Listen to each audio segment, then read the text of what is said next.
항상 안 하시면 안 하시죠. 예, 은혜를 집중해 받읍시다. 감사합니다. 예전에요, 창세기, 출애굽기, 레위기 이렇게 성경을 쭉 강의 설교를 예전에 이렇게 쭉 하는 가운데에 레위기를 공부할 때입니다. 레위기를 이렇게 공부하는 가운데 그 레위기에 아주 자세하게 그 음행에 관한 이야기들이 많이 나옵니다. 성적인 문제에 대한 얘기가 많이 나와요. 이제 그 설교를 쭉 하는 가운데 저희 어머니가 저에게 할 말이 있다 그러더라고요. 목사님, 제 어머니도 꼭 저에게 이제 할 때는 목사님 이렇게 호칭을, 호칭이니까 목사님, 그 레위기 강해 꼭 그렇게 해야 돼요? 이렇게 얘기하시는 거예요. 왜 그런지 아시죠? 성적인 이야기가 계속 아주 구체적으로 나오니까 민망한 거예요, 이제 듣기에. 그건 지나치고, 다른 좋은 설교, 좋은 말씀도 많은데 자꾸 그 얘기하니까 좀 그렇습니다. 제가 무슨 뜻인지 알지요? 그래 제가 얘기했습니다. 어머니, 성경은 사실이기 때문에 성경대로 성도들에게 가르쳐야 됩니다. 전하는 나도 좀 민망합니다. 그렇지만 성경에 있는 이야기를 그대로 가르쳐야 되는 것이 마땅합니다. 그게 주의 종이 할 일입니다. 좀 민망하셔도 좀 참고 절 따르세요. 이렇게 이야기한 적이 있습니다. 그야말로 오늘 이 본문을 다루기가 참 민망한 그런 내용입니다. 우리가 이 땅에 살아가면서 이 성적인 부분에 대해서는 굉장히 숨기고 싶은 부분들이 상당히 많이 있거든요. 이것을 성경은 정확히 지금 드러내놓고 말씀을 하고 있거든요. 그래서 읽기에도 특별히 말하기에도 참 민망스러운 부분들이 있습니다. 그런데 이거는 우리가 정확히 이런 것일수록 숨김없이 성경은 정확히 드러내서 말씀하고 있다는 사실을 여러분이 잘 생각을 해야 합니다. 고린도 교회는 여러 가지 문제가 있었다 그랬죠. 그런데 이렇게 민망하고 문제 있는 이야기를 자꾸 하는 것보다는 성도들 생각하기에는 또 저도 그렇죠. 좀 듣기에도 좋고 여러분 좀 참 여러 가지로 잘 되는 쪽으로, 이 복 받는 쪽으로 이렇게 설교를 하면 저도 하기도 좋고 신나고 여러분도 듣기도 좋을 수 있습니다. 그러나 우리 성도들은 성경 말씀 그대로 잘 들으면서 우리가 정확히 우리의 신앙의 그 상태를, 나의 삶의 모습을 정확히 보면서 하나님이 기뻐하는, 하나님이 말씀을 따라 사는 성도가 되어질 때에 진정한 축복의 사람이 될 줄로 믿습니다. 고린도 교회의 문제, 제일 처음에 다룬 부분이 뭐냐 하면 교회의 분쟁의 문제였습니다. 분쟁의 문제. 이거 심각한 것이죠. 그래서 고린도 교회에는 여러 파가 있다고 그러지 않았습니까? 바울파, 아볼로파, 게바파, 그리스도파, 이래서 서로 분쟁이 있었다고요. 교회 안에서 우리가 그리스도 예수 안에 다 한 형제자매인데 이렇게 분쟁이 있는 것은 교회 공동체를 무너뜨리는 아주 심각한 일이거든요. 이 교회 분쟁에 대해서 1장에서부터 거의 4장에까지 내용이 이 분쟁에 관한 내용을 가르치면서 우리가 그리스도 예수 안에서 우리 모든 축복을 다 받은 우리 귀한 성도인 것을 성경이 가르쳤단 말이에요. 이제 두 번째로 이제 다른 문제가 뭐냐 하면 음행의 문제란 말이에요. 음행의 문제. 이 음행의 문제도 5장, 6장에 걸쳐서 아주 자세하게 말씀을 하고 있거든요. 이것 또한 우리 개인의 문제뿐만 아니라 교회의 공동체가 무너지는 이런 아주 나쁜 죄가 엄행죄지요. 분쟁의 문제도 그렇고 엄행죄의 문제도 그렇고, 이거는 여기에 걸려들면 개인의 인생의 문제, 가정의 문제가 깨어지고 사회의 문제가 오게 되고, 이런 것이 바로 이런 죄의 문제들 아닙니까?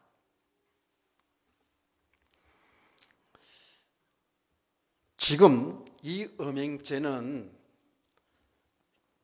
개인적으로 혹은 가정적으로 지금 사회적으로 엄청난 문제가 되고 있습니다.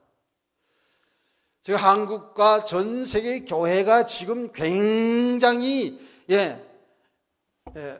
힘들어하고 어려워하고 있는 문제가 되는 부분이 이 엄행에 대한 문제입니다.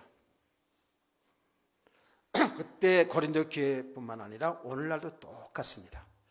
이건 교회의 문제라 그러니까 우리 개인들은 상관없는 거 생각하면 안 됩니다. 이 교회라는 것은 우리가 교회이기 때문에 우리 각 개인들의 문제요, 우리 교회 공동체의 문제가 되는 거예요. 심각합니다, 지금. 대한민국의 지금 교회들이 몸살을 앓고 있는 게 뭐냐 하면 이 성적인 문제, 이 엄행 문제가 지금 얼마나 심각한지 몰라요. 교회적으로, 사회적으로 지금 이 분위기가 어떤 분위기입니까? 동성연애까지 지금 들어왔거든요. 동성연애자들을 그들을 정죄하고 그들을 멀리하라는 게 아니고요. 정말 그들의 심각성을 알고 이 대처를 해야 되거든요. 이 동성 문제는 막지 못합니다. 앞으로 계속해서 일이 일어나니까요. 지금 세계 교회들이 이런 엄행 문제로 엄청 시달리고 있어요. 근데 이 엄행 문제라는 것은 여러분이 다 어른들은 살아온 경험을 통해서 알지 않습니까? 이게 나이가 많고 적고가 아니에요. 나는 나이가 많은 게 괜찮다고 천만의 말씀이에요. 구체적인 사례들 다 나이 많은 분들의 이 성적 문제, 영적인 문제들이 구체적으로 다 이 시간 이야기할 수는 없지만 나이가 많다고 해서 문제가 안 되는 게 아니에요. 나이가 아직 청소년이라 나는 괜찮다 아니라니까. 또 평신도의 문제뿐만 아니라 이거는 복음을 전하는 목회자들의 문제도 얼마나 심각한지 몰라요. 근데 이 목회자들이 이 엄행죄에 걸려들면, 교회 중직자들이 엄행죄에 걸려들면은 이거는 더 심각한 것이죠. 이게 교회 문제, 사회 문제, 말하자면 사회 지도자들이든 교회 지도자들이든 지도자들이 이런 문제에 걸려들면 그 인생을 망치는 것뿐만 아니라 교회 문제가 되고 사회 문제가 되지 않습니까? 그렇죠? 여러분 아시다시피 미투 운동이 일어나가지고 우리나라의 그 유망한 정치인이 이 문제에 걸려가지고 정치제 끝난 거죠. 제가 미국 갔을 때 유명한 미국의 3대 교회 중에 하나인 교회가 시카고에 있거든요. 그 교회에 가서 예배를 드렸어요. 아주 교회가 어마어마한 교회예요. 거기까지 이끌어가는 그 교회 담임 목사님이 아주 훌륭하신 분, 이름 있는 분이에요. 우리 한국에서 다 아는 분이라고요. 예배 드리고 들어왔는데 얼마 있다가 문제가 터졌는데 보니까 이분이 바로 이 엄행 문제에 걸려들은 거예요. 근데 하루아침에 어떤 순간적인 실수가 아닌 그런 일이 계속 있었던 것이 드러났습니다. 참 부끄러운 얘기입니다, 이거요. 그 사람이 믿음 없는 거 아니에요. 구원의 문제를 떠나서요. 그래서 전 세계가 충격을 받았죠.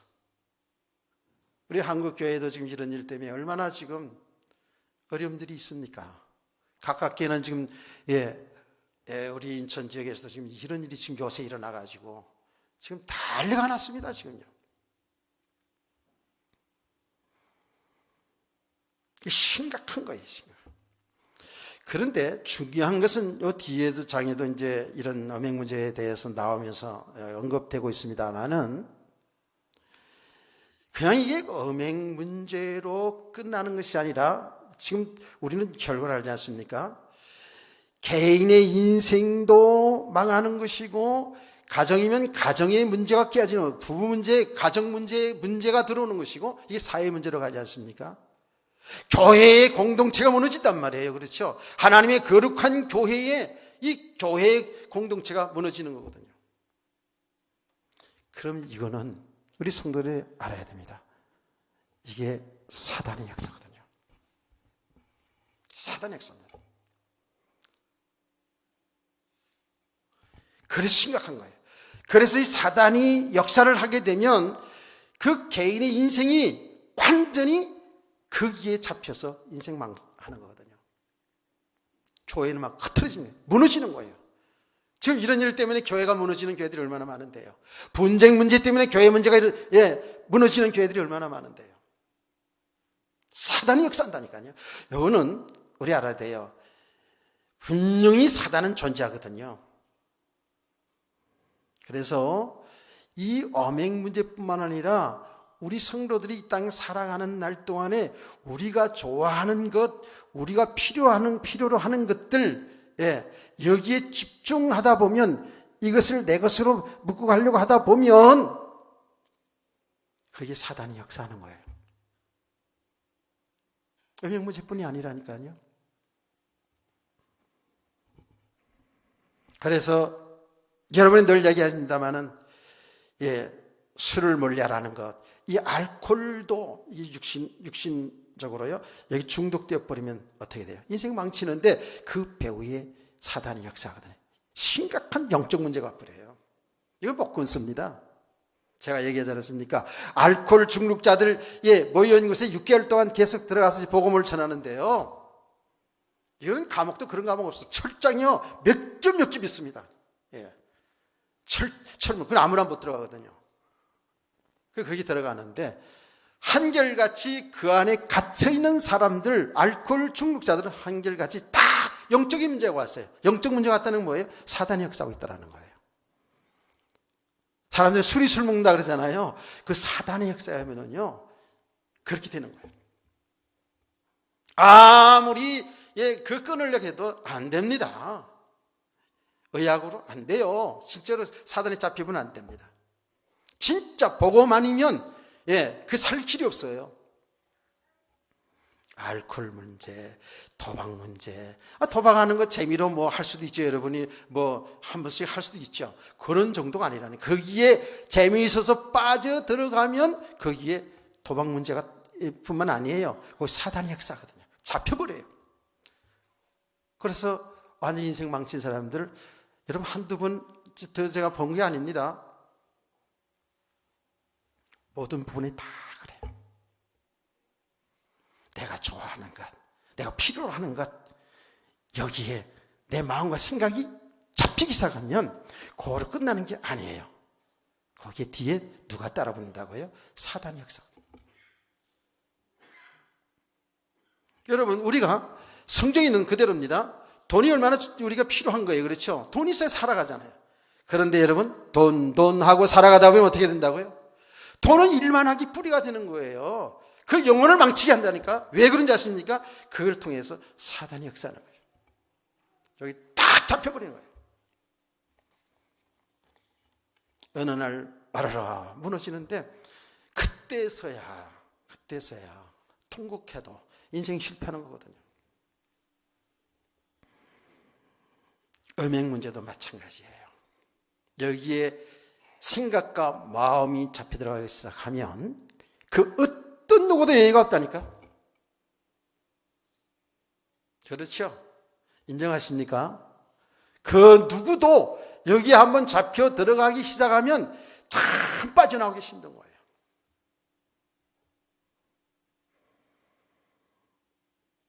자, 그러면 이 성경에 통해서 성이라는 것, 이 혹은 성생활, 이거를 여러분 오해를 하면 안 돼요. 많은 기독교인들이 성에 대해서 오해를 해서 잘못 아는 경우가 상당히 많습니다. 저는 목회하면서 많은 상담은 안 했지만 이 구체적인 이런 상담들을 해본 경험이 있습니다. 근데 그게 뭐냐 하면 예수 믿는 사람들을 말이에요. 거룩하게 살아야 된다 그래가지고 성을 죄악시 여기는 사람들이 있어요. 성생활을 죄악시 여기는 사람이 있어요. 그래서 어떤 그 공직자인데, 고위공직자인데 제가 상담을 했는데 자기는 교회는 안 나간다는 거예요. 왜 그러냐? 자기 부인이 어느 날 교회를 나가면서부터 얼마쯤 지나서 교회가 집사 이렇게 되면서 집에 잘 오지 않고 맨날 교회 가서 기도한다고 앉아있고 조금 그 아내와 함께하는 시간을 가지려고 그러면 뭐라 하냐면 마귀 새끼 물러가 막 이런대요. 세상에 어떻게 가르침을 받았는지 이걸 죄악시 여기는 거예요. 아니에요. 하나님은 우리를 하나님 형상으로 창조하지 않았습니까? 우린 기계로 창조하지 않았어요. 하나님이 어떻게 우리를 창조했어요? 하나님 형상으로 창조하면서 남자와 여자를 창조하시면서 한 가정을 이루게 합니다. 한 가정, 결혼하여 아들, 딸, 자식을 낳고 살도록 한 가정을 이룹니다. 이게 하나님 축복입니다. 이게 성 자체가 죄악되는 게 아니에요. 성은 하나님 주신 축복입니다. 아멘. 아멘을 못 하시는 것은 뭐예요? 이 성은 하나님이 주신 축복이고 하나님이 한 가정을 이루어서 부부 생활할 수 있도록 성생활할 수 있는 것은 하나님의 복입니다. 성경은 하나님이 인간에 주신 모든 복들 가운데 하나의 분복이라고 했어요. 육신에 주신 축복입니다. 그게요. 그래서 한 남자와 한 여자가 정상적으로 성장해서 한 가정을 이루는 것은 이건 하나님이 주신 계획이고 하나님의 축복인 줄 믿으시기 바랍니다. 아울러서 자식을 낳고 사는 것이 그게 하나님의 말씀이고 하나님의 축복이고 하나님의 뜻이에요. 너희는 생육하고 번성하고 땅을 충만하고 땅을 정복하고 다스리라 하지 않습니까? 그래서 이 성이라는 것은 하나님 주신 복이요, 한 가정을 이루어 사는 것은 이게 하나님의 말씀이에요. 하나님의 뜻이라고요. 아멘.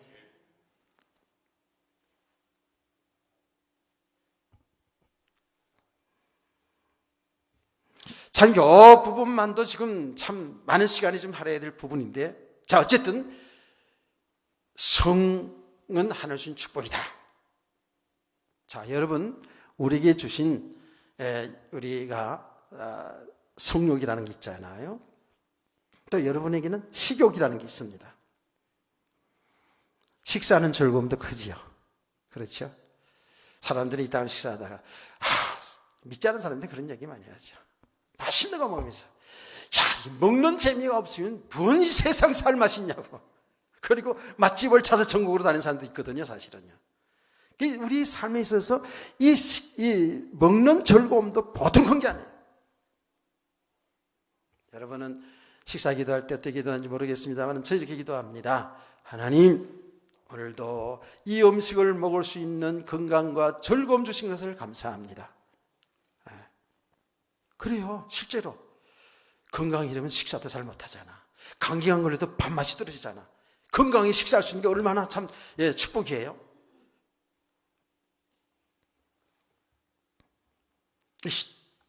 이 식사, 식욕도 참 얼마나 중요해요. 이렇게 우리의 삶에서 보면 다 하나님의 축복입니다. 그런데 성경 뭐라 하냐면 이게 지나친 문제가 되는 거예요. 즐겁고 좋은 것이잖아요. 필요한 것이잖아요. 그렇기 때문에 우리는 여기에 집중하려는 것이 많아요.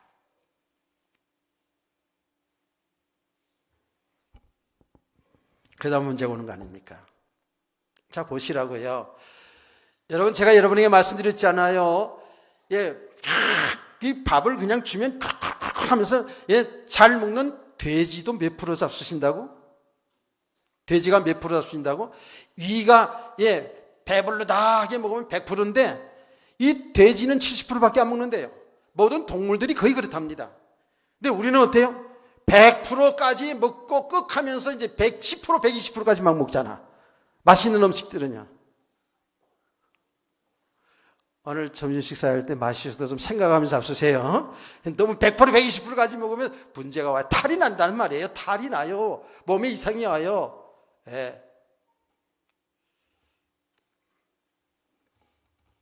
맞잖아요. 그렇죠? 음식 먹는 건 굉장히 즐거움이 있어요. 근데 너무 좋은데 그것이 너무 맛있어 좋아서 그걸 계속 꾸역꾸역 먹다 보면 육신에 문제가 온다 그 말이에요. 아니 돈 좋아요. 돈 있어서 우리가 살아가요. 필요한 거예요. 그런데 돈에 닿고 욕심을 내면 어떻게 됩니까? 돈은 일만하게 뿌리가 된단 말이에요. 사단이 역사한다니까. 그래 인생을 망치는 거잖아요. 이 성 문제도 마찬가지예요. 하나님 준 축복인데 이걸 자꾸만 너무 이쪽으로만 자꾸 욕심을 내기 시작하면 나중에는 심각한 성 중독자도 될 수 있다는 거예요. 이번에 어떤 교회에 지금 문제가 일어났는데 보니까 이제 그런 상태까지 간 거예요. 그런 상태까지 갔어요. 그런 죄의식도 없고요. 그냥 중독자가 돼버리는 거거든요. 그런데 성경을 통해서 여러분 보지 않아도 우리 성도들은 살아온 경험을 통해서 안다고요. 뭘 하는 줄 아세요? 사람이 이 죄 아래에 있는 우리 인간의 욕심이라는 건요, 욕심은 한도 끝도 없는 거예요. 제가 늘 얘기하잖아요. 돈 100만 원 버는 사람 200만 원 벌고 싶고, 200만 원 버는 사람 1000만 원 벌고 싶고, 1000만 원 버는 사람 1억씩 벌고 싶다 한 달에. 1억 가진 사람은 만족할 것 같습니까? 아닙니다.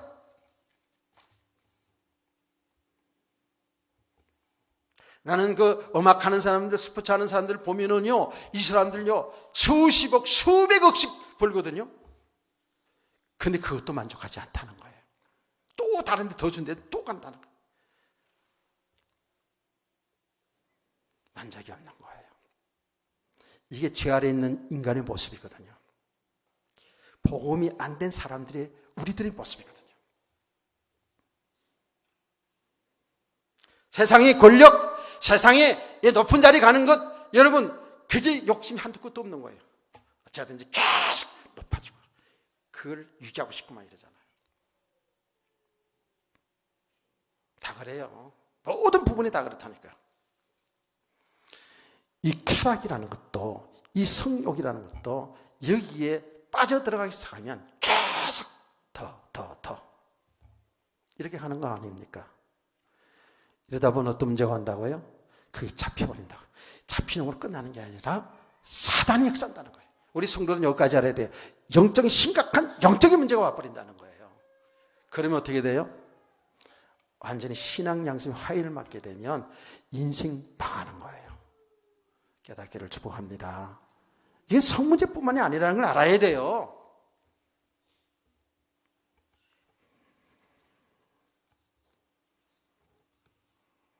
그래서 성경은 이런 부분에 대해서 굉장히 경계를 많이 합니다. 자, 그래서 우리 성도들, 우리 청소년들 잘 알아야 됩니다. 우리는 귀한 것일수록 우리는 잘 관리를 하잖아요. 그렇죠? 귀한 것일수록. 여러분이 건강이 귀하기 때문에 건강 관리를 잘 하라는 거예요. 여러분 귀한 것도 있으면, 만약에 여러분 집에 아주 돈 많이 나가는 다이아몬드가 있다 합시다. 그거 잘 보관합니다. 잘 보관합니다. 아무 데나 그냥 이렇게 놔두지 않아요. 누가 가져갈 수 있으니까. 마찬가지예요. 이 성이라는 것은 너무 귀한 거예요. 너무 신비한 것이고 하나님의 놀라운 작품이에요. 그렇죠? 이 성생활을 통해서 자녀를 낳고 세상을 살아간다는 것, 얼마나 귀한 일입니까? 여러분이 주신 이 성을 함부로 하면 안 되는 거예요. 그래서 우리 청소년들 잘 들어야 돼요.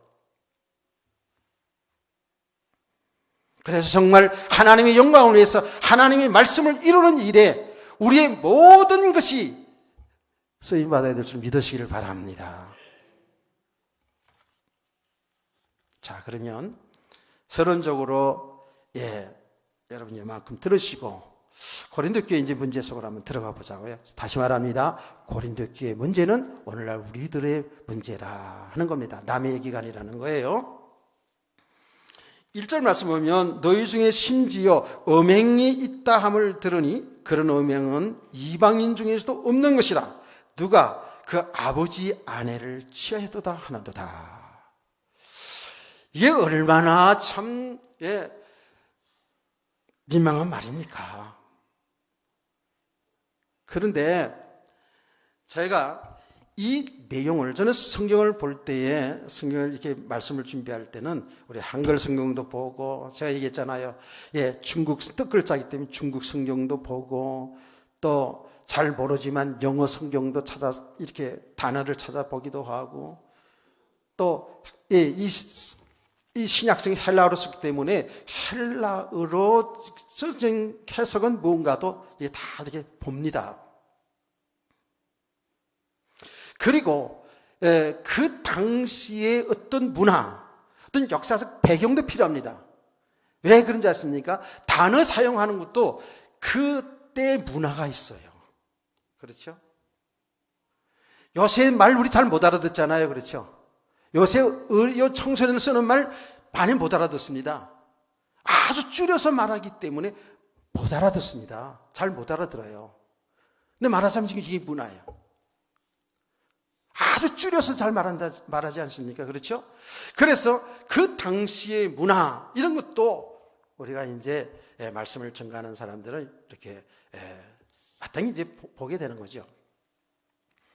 자, 그런데 이 내용을 보니까 누가 그 아버지 아내를 취하였도다 그랬거든요.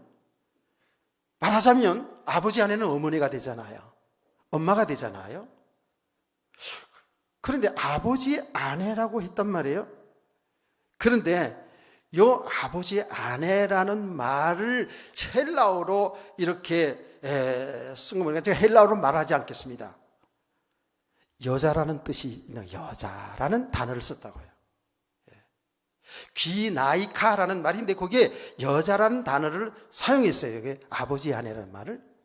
또 이 단어는 계모다라는 단어가 포함 있는 단어예요. 계모. 무슨 말인지 알죠? 그렇죠? 그 취하였다라는 이 말은 그냥 어느 실수해서 그렇게 불륜이 이루어졌다 그런 얘기 아니라 아내로 맞이했다는 얘기, 취하였다라는 거거든요. 아내로 취했다라는 거예요. 자, 그러니 이 내용은 뭐냐면 성경 내용을 통해서 보면 친어머니가 아닌 계모고 아니면 더 나아가서 아버지의 둘째 부인, 다른 데 또 있는 부인 있을 수 있는 일이잖아요. 그렇죠? 고린도 그런 지역이 아주 음란한 지역이었다고 얘기하지 않았습니까? 아니, 고린도 교회뿐만 아니라 오늘날 이 땅에서도 그런 일이 있잖아요. 그렇죠? 어쨌든 법적으로 어머니가 되잖아요. 그런데 그 아내를 취했단 말이에요. 그래서 당시의 문화적, 그 당시의 배경이 좀 알아야 될 필요가 있는 거죠. 그때 당시에 그 문화는 어떤 문화였냐면 아버지가 죽잖아요. 그러면 그 계모가 되었던 밖에 있는 아버지의 부인이 되었던 그 부인이 전부 재산을 다 유산받는 거예요. 아들들이 있어도 재산을 손도 하나 못 대는 거예요. 아내에게 다 간다고요. 그러니까 아버지가 주는 재산이 많아요. 그런데 저 계모가 말이죠. 저 밖에 있는 알고 봤더니 아버지의 아내가 그 모든 재산을 다 유산받는다. 그러니까 그런 집 아들들이 그 재산을 뺏기지 않기 위해서는 그 계모든 밖에서 데려온 여자든 결혼을 하는 거예요. 그래야 재산을 계속 자기 것이 되는 거예요. 이런 문화가 있는 거예요. 이런 것들이 그 당시에는 아주 그냥 거의 횡행했던 거예요. 교회 안에서 똑같이 성도를 이루면 안 되는데 똑같이 이런 일이 일어난 거예요. 하여튼 다 돈의 문제예요. 이게요. 돈의 문제야. 그래서 제가 이 말씀 이렇게 묵상하면서 있잖아요. 돈, 이 성 문제, 이게 다 고리가 돼서 연결이 돼 있어요. 연결이 돼 있어요. 또 더 나가면 술, 마약 이렇게 사람들을 자극하는 이 쾌락적인 이런 것들이 다 이게 뭐예요? 연결 고리가 되어 있어 죄를 짓게 만들어요. 이 돈 많은 이런 것 때문에 심각하죠. 어쨌든 믿음의 사람들, 예수의 사람들이라면 이런 일이 없어야 되는데, 글쎄 그 돈이 뭐라고 말해요. 그 쾌락이 뭐라고. 이렇게 어마어마한 죄를 범한 이방인들도 하지 않는 이런 것들을 교회 안에서도 했다 그 말이에요. 자, 저는 우리 성도들이요, 이런 말씀을 들으면서 정말 영적으로 바로 서 있기를 주의 이름으로 축복합니다. 이게 보통 문제가 아니에요. 이게 우리들의 문제라니까요. 정상적인 가정생활, 부부생활하는 분들도 이거는 좀 심각하게 생각을 해야 됩니다. 제가 엊그제 어떤 이야기를 들었는데 너무 충격적인 이야기라서, 기독교인 가정인데 이야기를 들어서 입으로 얘기할 수가 없어요. 자, 이런 소식을 들은 바울 사도가 이 문제에 대해서 지금 얘기를 하는 거잖아요. 자, 너희가 이렇게 하고도 너희가 오히려 교만해져서 어째 통한이 여기지 아니하고 그 일을 행한 자를 너희 중에 쫓아내지 아니했느냐. 사람들이 지금 이런 일들 교회 속에서도 애통해 할 줄을 지금 몰라. 통한이 하지도 못해. 어떻게 처리도 제대로 못하고 있어요. 이렇게 해서 고린도 교회 안에가 이만큼 타락한 상태인 것을 정확히 지금 말하고 있는 거죠. 자, 그러면서 여러분 3절 말씀을 한번 다 같이 읽어보세요. 시작.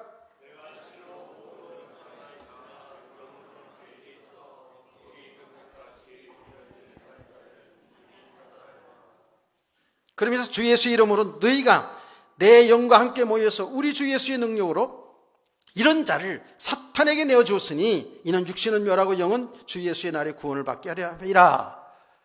오늘 사탄에게 내어준 자들이라는 제목이거든요. 자, 이 말씀을 집중해 잘 들으셔야 됩니다. 지금 바울 사도는 에베소에 있으면서 고린도의 성도들에게 편지한 거잖아요. 그렇죠? 그런데 바울은 뭐라 하냐면 내가 실로 몸은 떠나 있으나 영으로 함께 거기 가 있다 이렇게 하거든요. 영으로 가 있다. 그럼 바울은 몸이 있는데 에베소에 있는데 그 바울의 영혼이 그럼 고린도 교회 성도와 함께 있다는 그 어느 말이냐? 그렇게 되면 좀 여러 혼돈이 되지 않아요?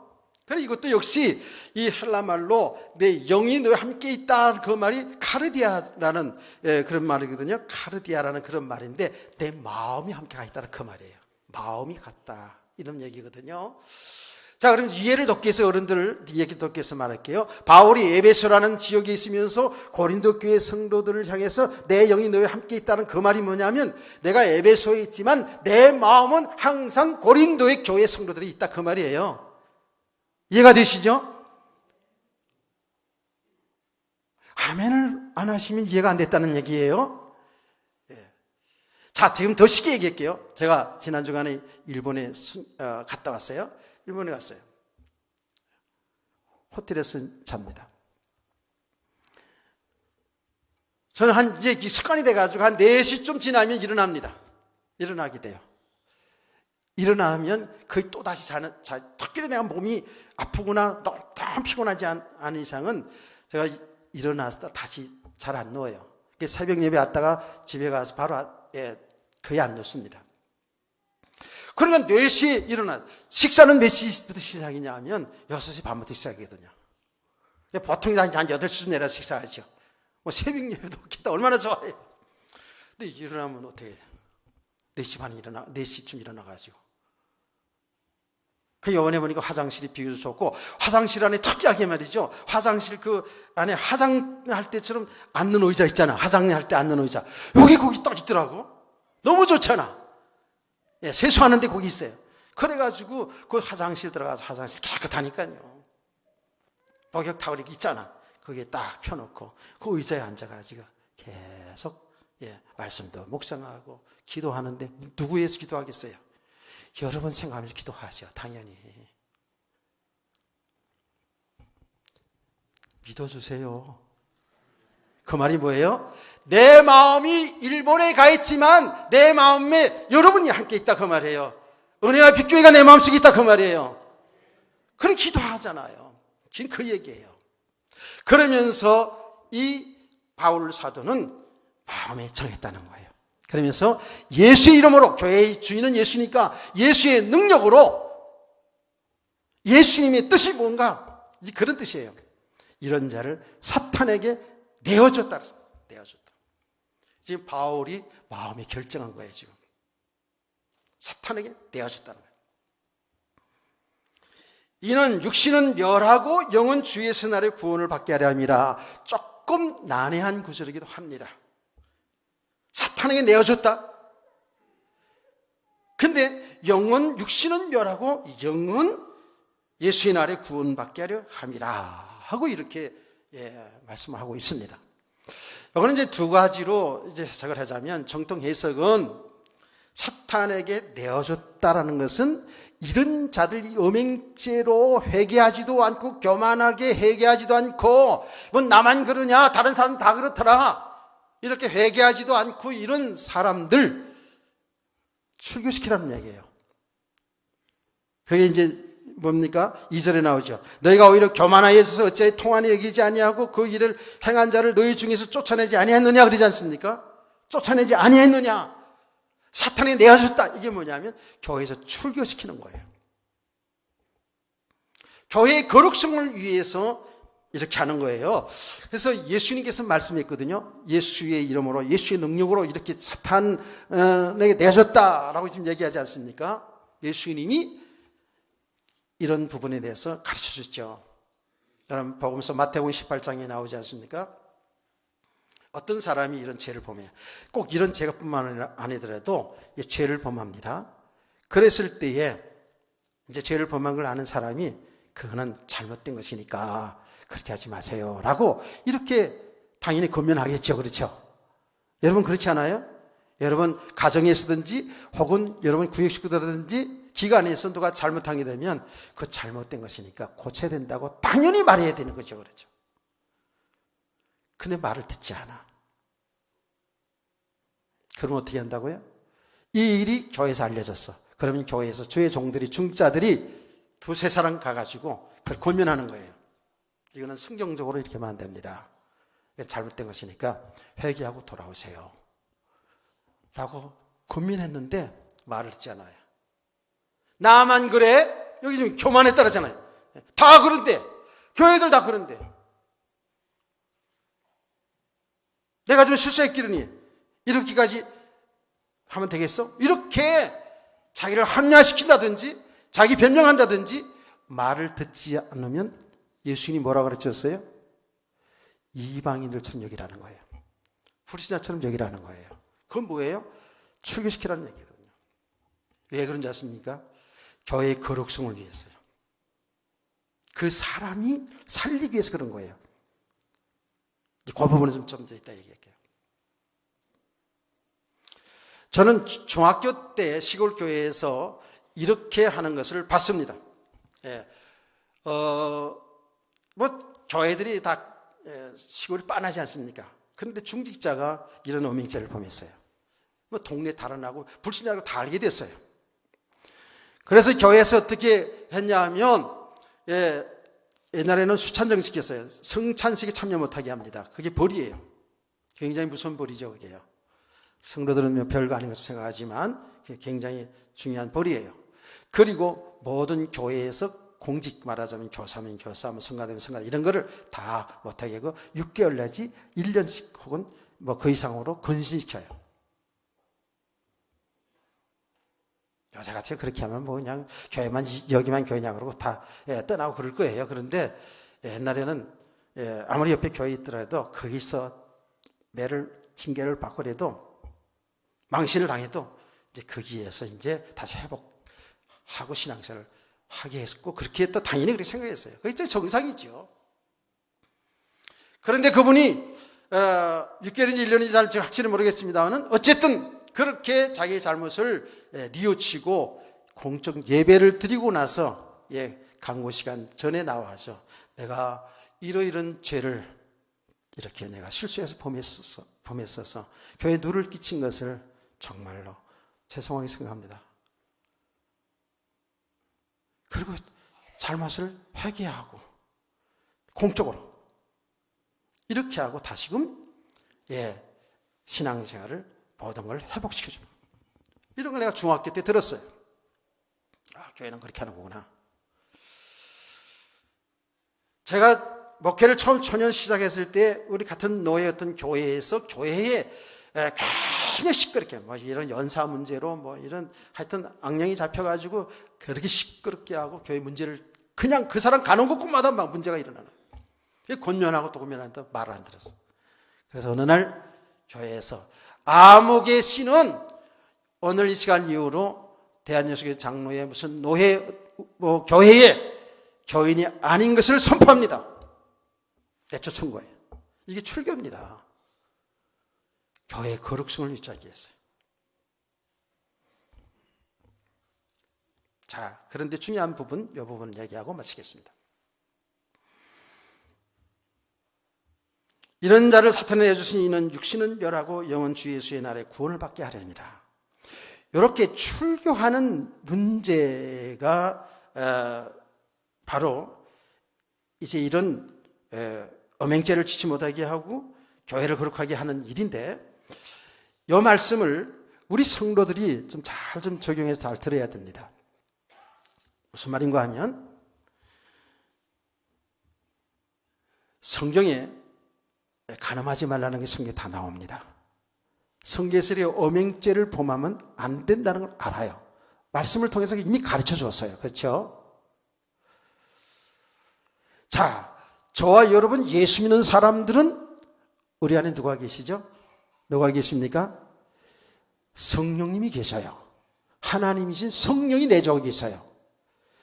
그 성령을 받은 사람, 성령이 내주하는 사람들은 죄를 범할 때에, 잘못된 것을 할 때에 신앙에 찔림이 옵니다. 내 마음에 찔림이 와요. 이건 잘못된 것이라는 것을 알아요. 맞지요? 여러분, 주일날, 특별한 경우도 있지만, 예를 들어서 주일날 어디 놀러 간다, 친구들하고 놀러 간다. 마음 편합니까?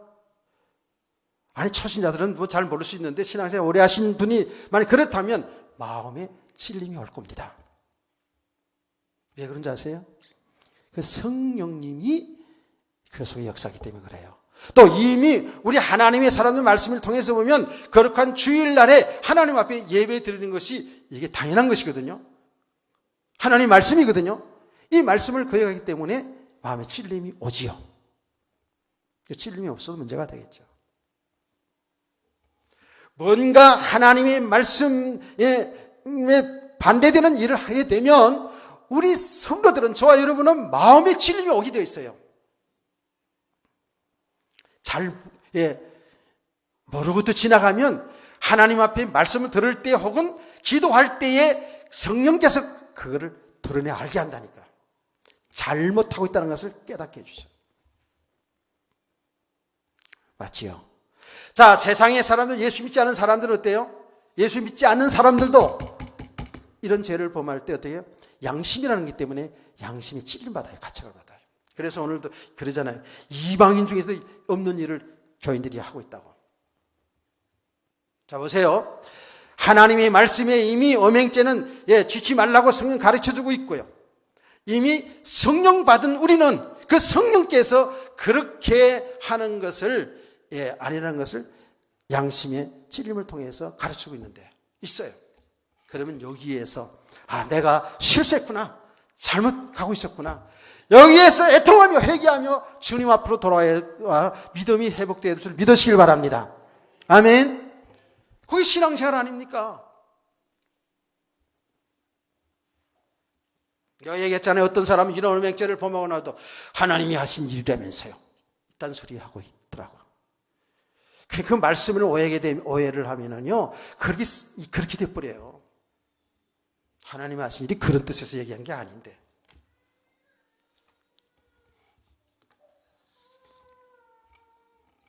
제가 그 전에 벌써 몇 년 전 얘기입니다.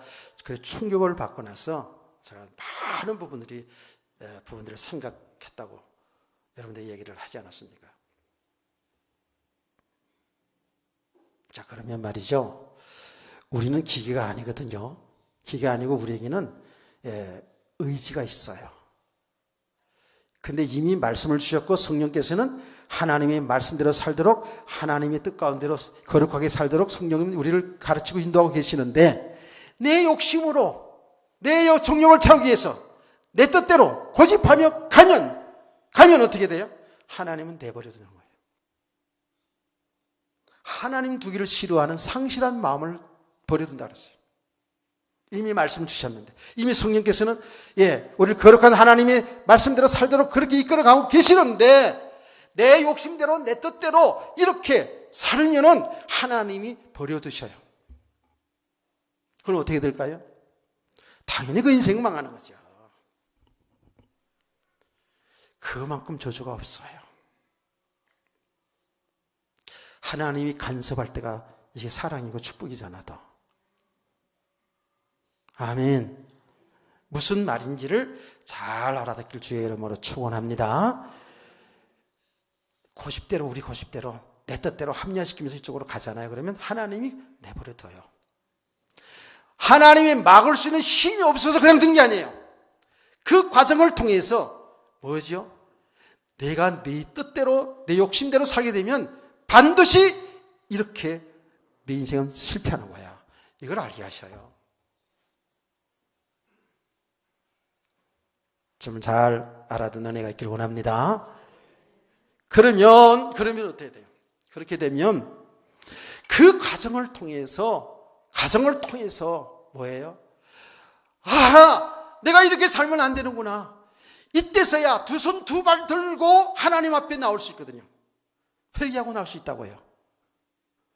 그래서 그 육신은 멸하지만 육신은 실패했지만 그 영혼은 주님 앞에 돌아오기 위해서 구원받게 하는 거예요. 그 말이 이 말이 그 말이에요. 아멘. 예수를 믿는데도 이런 죄를 범하면 지옥 간다 그렇게 되면 칭의 문제가 안 돼요. 분명히 하나님의 은혜로 예수를 믿는 사람이라면 이미 구원은 받았어요. 구원 받았지만 우리 성도들 이 옛사람의 배경으로 내 육신의 정욕을 따라서 육신의 욕심을 따라 살려고 하는 것이 끊임없이 여기서 일어나고 있거든요. 그래서 저와 여러분이 은혜가 필요한 줄 믿으시기 바랍니다. 그래서 말씀이 필요한 거예요. 성경 인물로 다시 소개하는 시간이 많이 가기 때문에 여러분요 잘 보셔야 돼요.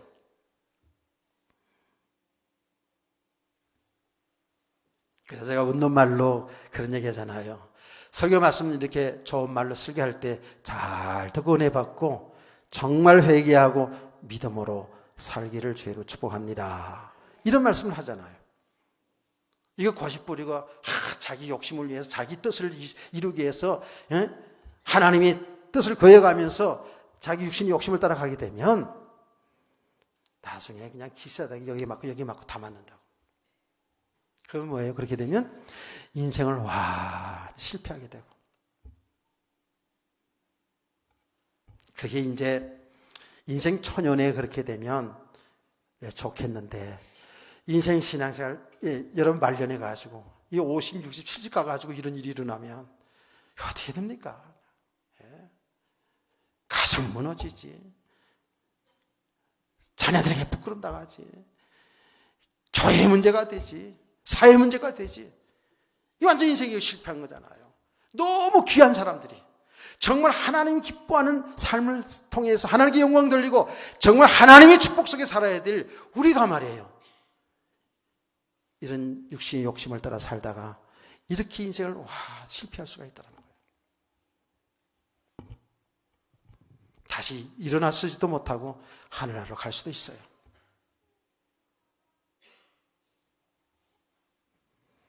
그래서 오늘 이렇게 사탄에게 내어줬다라는 말은 지옥 간다는 그런 얘기가 아니고요. 이렇게 그 과정을 통해서 정말 자기 잘못을 돌이켜보면서 회개하고 하나님 앞으로 돌아오는 길이 되어야 될 줄 믿으시기 바랍니다. 그래서 이제 11절 말씀 보면 그렇게 나오잖아요. 너희 중에 이 같은 자들이 있더니 주 예수의 그리스도의 이름과 우리 하나님의 성령 안에서 씻음과 거룩함과 이루었다 하심을 받았느니라. 이 6장에서 이제 또다시 봐야 될 부분이거든요.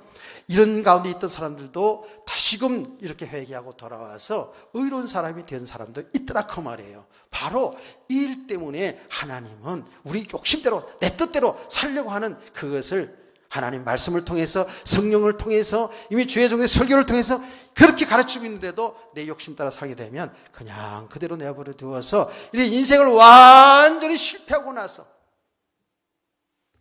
그때서 회개하고 돌아와서 회복되지만 인생은 완전히 이제 실패한 건 있잖아요. 저 여러분은 정말 이런 생애를 가지 않고 살기를 주의 이름으로 축복합니다. 자, 결론적으로 말씀드리고 마칩니다. 오후에 연결돼서 또 말씀드릴 거예요. 결론적으로 뭐냐 하면 결국은 이 문제를 깊이 들여다보면 우리가 정말 이 복음의 축복을 제대로 알지 못하고 믿음이 바로 서 있지 않으면 우리는 어쩔 수 없이 육신의 욕심을 따라서 내가 좋아하는 거 필요한 것 따라서 이렇게 살다가 인생 실패할 수 있다는 거거든요. 그럼 지금 복음이 되고 안 되고 그 문제가 지금 뭐예요? 정말 우리가 예수 그리스도를 믿고 예수님이 나의 주인이고 나의 신랑이신 그 예수님과 함께하는 이 삶 속으로 들어간다면 그 그리스도 예수 안에서 정말 행복한 인생이 되는 건데. 아멘. 이거는 말씀은 늘 듣고 예수님이 주인이고 우리 신랑이고 주님과 함께하는 삶이 그의 축복이라는 이야기는 듣긴 듣지만 실제로 내 삶 속은 그리스도 상관없이 아직은 육신의 욕망을 따라 사는 삶, 이런 삶을 살기 때문에 계속 신앙생활에 갈등이 오고 실패가 온다 그 말이에요. 깨달아진 은혜가 있기를 원합니다. 정말 여러분 보세요. 정말 우리가 예수 그리스도를 내 주인으로 모시고 그와 함께 사는 삶이 정말 기쁘고 즐겁고 행복하다면 이런 데서 우리는 자유함 있고 이런 육신의 것을 통해서 행복을 추구하려고 하는 이런 삶은 적어도 살지 않지 않겠습니까? 그게 필요치 않다는 얘기가 아니란 말이에요. 여기에 묶여 들어가지는 않는다 그 말이죠. 신앙생활에 즐거움이 있습니까? 신앙생활에 정말 기쁨이 있나요? 예수 믿는 것이 너무 신나고 기쁘고 즐겁고 행복하신가요? 많은 그리스도인들이 신앙생활을 지금 오래 하면 할수록에 정말 그리스도 예수 안에서 이 나라의 축복을 누려야 되는데, 주님과 함께하는 삶의 축복을 누려야 되는데 이게 안 되지니까 구원받은 확신이 있지만 삶이, 신앙생활에 재미가 없어져요. 그냥 타성이 붙어 교회 다닐 수 있어요.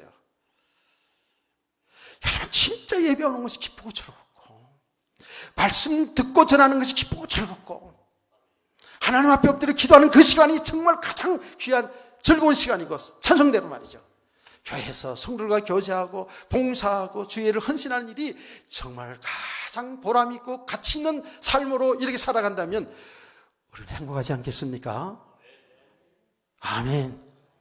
이런 생활이 안 되기 때문에 자꾸 딴 데 드는 거예요. 돈, 세상 권력, 세상 쾌락 이런 쪽에서 헤매고 있는 거예요. 영혼이 정말 애통한 것이죠.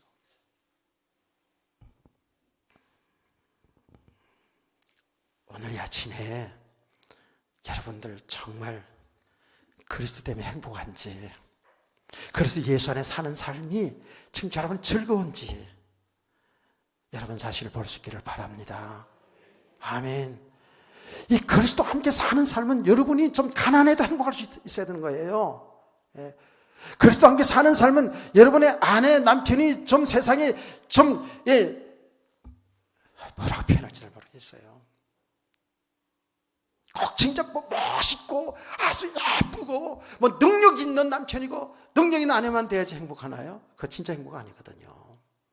그래서 예수 안에서, 아멘, 예수 안에서 남편, 예수 안에서 아내를 보고, 예수 안에서 부모를 보고, 예수 안에서 자녀를 보고, 예수 안에서 나의 직업을 보고, 예수 안에서 모든 걸 보면 이게 얼마나 소중한데 얼마나 가치 있는 인생인데요. 아멘이십니까? 이런 은혜가 있기를 주의는 축원합니다. 여호와는 지속적으로 하나님의 말씀을 통해서 이렇게 은혜를 받아가면 제가 얘기하는 이야기를 뭔지 자꾸 알게 되게 돼요. 네. 아, 이런 세계가 있었구나. 이 믿음의 세계가 이런 세계가 있었구나. 이걸 모르고 내가 건성당했네. 이제 여기 이제 딱 이렇게 알아지기 시작하면 누가 교회 나와야 됩니다. 뭐 신앙 잘해야 복 받습니다. 이런 수준이 아니라니까요. 봉사 잘해야, 주의종 잘생겨야 복 받습니다. 이런 수준이 아니에요. 저는 바라요. 우리 모든 성도들이 정말 믿음의 사람으로 이 세상을 이기면서 세상의 모든 그 악한 죄의 문제를 승리하면서 여러분 하나님께 영광 돌리는 삶이 되기를 주의 이름으로 축원합니다. 그래서 예수 안에서 참 행복한 성도 되기를 주님의 이름으로 축복합니다.